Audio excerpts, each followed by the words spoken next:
Understanding Art Commissions, a guide for English learners. Hello everyone, and welcome to our English language learning series. Today, we're diving into a fascinating topic, art commissions. This term is widely used in the art world, and understanding it can enhance your English vocabulary, especially if you're interested in art and culture. Let's explore what art commissions mean and how they work. An art commission is when someone hires an artist to create a piece of art according to specific requirements. This can be anything from a painting, sculpture, drawing, or even digital art. The person who requests the artwork is known as the client, and the artist who creates the artwork is the commissioned artist. Commissions are a popular way for artists to earn income and for clients to receive personalized art. The process of an art commission involves several steps.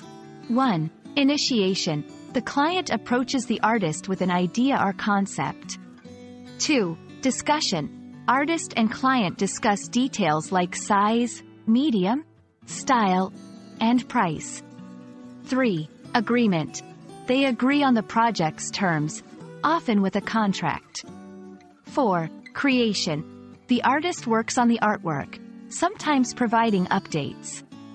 5. Delivery. The completed artwork is delivered to the client.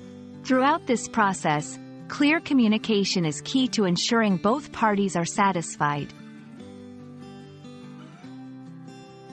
Understanding specific terms can help in discussing art commissions.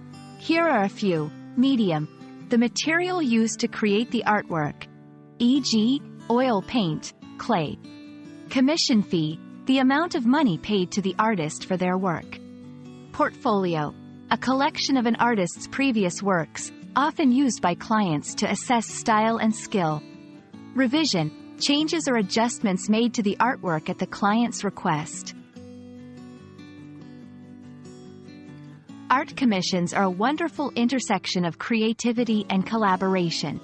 They showcase how art is not just a solitary endeavor but also a dialogue between the artist and the client. We hope this video has helped you understand the concept of art commissions and enriched your English vocabulary. Happy learning, and see you in the next video.